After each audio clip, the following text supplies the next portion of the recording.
Guys, അപ്പോൾ ഇന്നൊരു മീൻ കറി recipe ആയിട്ട് ഞാൻ വന്നിട്ടുള്ളത്. പെട്ടെന്ന് എങ്ങനെ ഒരു മീൻ കറി ഉണ്ടാക്കാമെന്നാണ് പരിചയപ്പെടുത്തുന്നത്.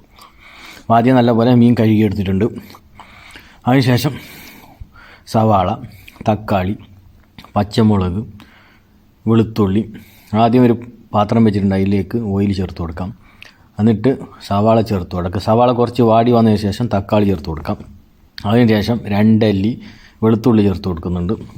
അതുപോലെ തന്നെ കുറച്ച് പുളി ചേർത്ത് കൊടുക്കുന്നുണ്ട്. അത് നല്ല വാടി വരണം. അതിനുശേഷം മുളക് പൊടി, മല്ലിപ്പൊടി, കുറച്ച് മഞ്ഞളും ചേർത്ത് കൊടുക്കുക. പാകത്തിന് ചേർത്ത് കൊടുക്കാം നിങ്ങൾക്ക് ആവശ്യം പോലെ. ഇത് നല്ലപോലെ ഒന്ന് മൂപ്പിച്ചെടുക്കാം. അതിനുശേഷം മിക്സിയിൽ കുറച്ച് വെള്ളം എടുത്തിട്ടുണ്ട്. അപ്പോൾ ഇത് വാടി വന്ന നല്ല മസാല അതിലേക്ക് ചേർത്ത് കൊടുക്കുന്നുണ്ട്. അത് ചേർത്തതിന് ശേഷം നല്ലപോലെ ഒന്ന് അടിച്ചെടുക്കാം.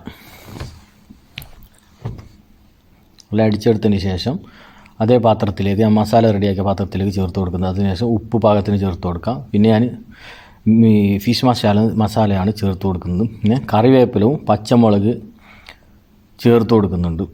അതിനുശേഷം നല്ല തിളച്ച് വന്നതിന് ശേഷം അതിലേക്ക് മീൻ ചേർത്ത് കൊടുക്കാം. അപ്പോൾ തേങ്ങക്കല്ല് ഇപ്പോൾ നല്ല വില കൂടിയ സമയമാണ്. അപ്പോൾ തേങ്ങ ഒന്നും ഇല്ലാത്ത നല്ല പോലെ പെട്ടെന്നൊരു കറി നമുക്ക് വീട്ടിലുണ്ടാക്കാം. നല്ല ടേസ്റ്റാണ്. അപ്പോൾ നിങ്ങളൊന്ന് ട്രൈ ചെയ്ത് നോക്കാം. അപ്പോൾ നമ്മളുടെ പ്രവാസികളുടെ ഇതുപോലെയാണ് കറി വെക്കുന്നത്. അപ്പോൾ ജോലി തിരക്കുന്നതിനിടയിൽ പെട്ടെന്നൊരു കറി, അതാണ് ആഗ്രഹിച്ചത്.